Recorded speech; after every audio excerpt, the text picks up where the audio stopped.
Vídeo para a gente encerrar nossa série sobre os direitos humanos e o reino de Deus, amém? Hoje eu quero compartilhar com vocês aqui, nesse encerramento, a gente vai dar um resumo aí e também vamos compreender como é que a gente pode, na prática, aplicar os princípios do reino de Deus com relação a esse assunto, amém? Nós já aprendemos aqui em todos os outros vídeos, né, que nós fizemos, nos 4 primeiros vídeos, que direitos humanos eles descrevem o tipo de vida que uma pessoa ela deve esperar ter em virtude de ser humano. O fato de uma pessoa ter nascido um ser humano lhe dá alguns direitos que lhe são naturais, que lhe são inerentes pelo fato dela ser humana, né?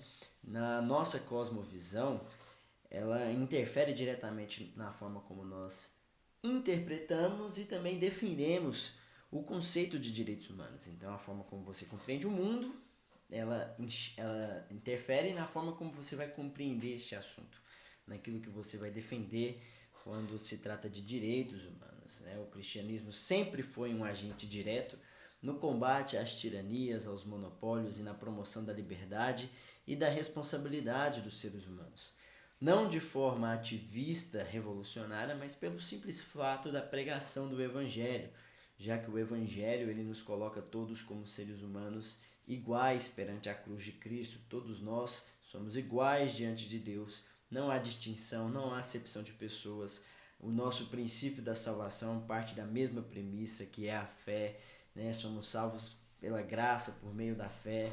Então, todos nós somos iguais e é por isso que a nossa visão, a visão cristã, a cosmovisão cristã, ela parte dessa premissa também com relação aos direitos humanos, de que todos nós somos iguais, portanto existem direitos que nos são naturais pelo simples fato de sermos seres humanos.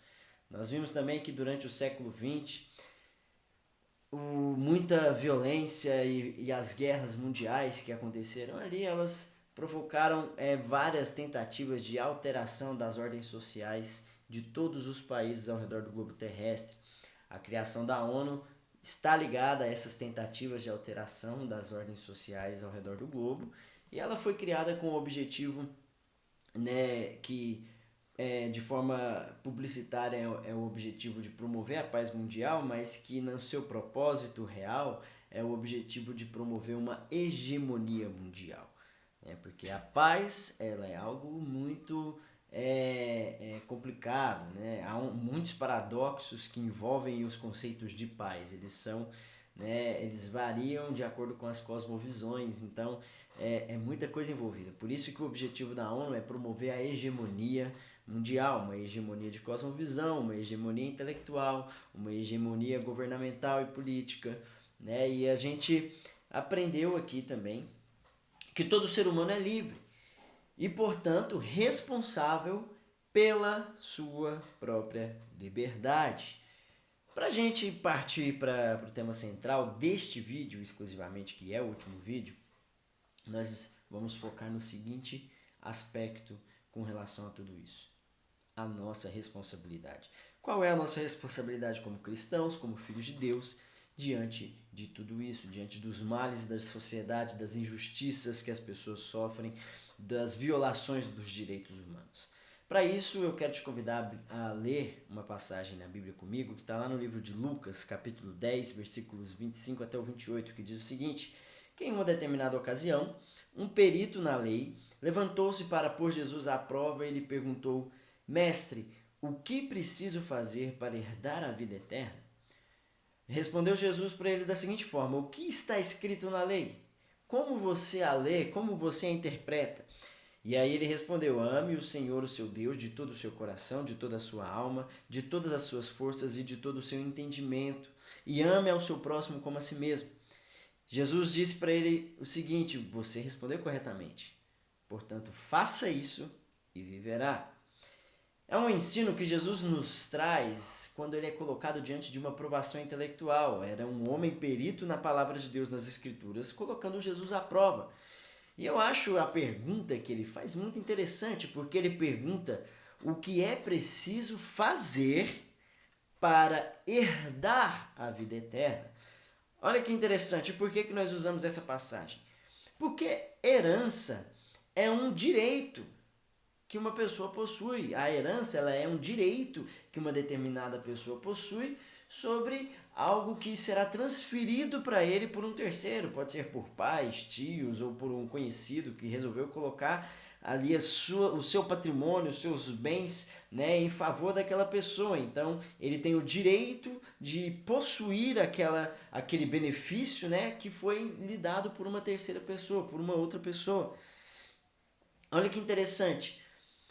Essa passagem, ela nos mostra como os direitos eles estão ligados a deveres e responsabilidades. Todo direito é sustentado pelo cumprimento das responsabilidades que o sustentam, né? Vamos usar um pleonasmo aqui. Mas o direito ele é sustentado pela responsabilidade. E Jesus aqui ele nos mostra exatamente como caminhar em ambientes onde direitos humanos são debatidos e defendidos. Ele nos ensina que a primeira coisa que você precisa saber é ter conhecimento da palavra de Deus. Primeiro princípio, você precisa ter conhecimento da palavra de Deus. Segundo princípio, você precisa ter autoridade, ou seja, você precisa ter conhecimento da sua identidade, de quem você é em Cristo Jesus, para que você não negocie seu propósito em busca do reconhecimento das pessoas. Não é porque alguém está querendo te pôr à prova intelectualmente que você precisa ceder. Você precisa ter em mente a palavra de Deus, o propósito que Deus tem para a sua vida e se mover de acordo com isso. Não de acordo com os desafios que as pessoas colocam diante de você, com as armadilhas que Satanás coloca diante de você, tentando colocar o seu ego à prova. Né? Jesus ele mostra que quando você tem uma mente completamente tomada pela visão do reino de Deus e os seus mandamentos, você consegue discipular pessoas dentro desse mesmo propósito. Né? E aqui o perito na lei ele responde da forma correta. Jesus fala, você respondeu certo. O mandamento é esse, amar a Deus acima de tudo. Né? E o segundo mandamento é uma consequência do primeiro, que é o quê? Amar o nosso próximo como a nós mesmos. E esse segundo mandamento ele é consequência do primeiro, porque ele é semelhante ao primeiro, ou seja, o referencial, o ponto de partida do nosso amor ao próximo deve ser o nosso amor a Deus, deve ser a forma como nós nos relacionamos com Deus, como nós amamos a Deus e somos amados por Deus. Quando você ama a Deus acima de todas as coisas, você ama o que Ele ama. Você se compromete com aquilo que Ele está comprometido. Parafraseando um brilhante autor cristão chamado John Stott, ele diz que essas exigências primárias encerram toda a nossa tarefa, pois destes dois mandamentos dependem toda a lei e os profetas, ou seja, amar a Deus e amar o nosso próximo, ele é o nosso objetivo, ele é a nossa responsabilidade como filhos de Deus, como cristãos, como igreja. A relação entre ver os outros como nosso próximo e partir para a ação em favor deles é uma exigência clara nas escrituras sagradas. Amar o nosso próximo não é uma questão de educação ou de generosidade, sabe? É um mandamento e, portanto, é uma obrigação. Você não ama o próximo porque você quer ser uma pessoa boazinha, porque você quer ser um cidadão politicamente correto. Você ama o próximo porque você é obediente ao seu Senhor Jesus Cristo. Então, amar o próximo é mandamento, é obrigação, é responsabilidade, é dever. Então, por que a gente está abordando esse aspecto aqui num assunto como esse, que é o direitos humanos? Porque se nós não tratarmos as nossas obrigações com a devida responsabilidade, elas não serão cumpridas. Se você não tratar o amor ao próximo como uma obrigação, você não vai assumir a responsabilidade sobre isso e automaticamente isso vai deixar de acontecer.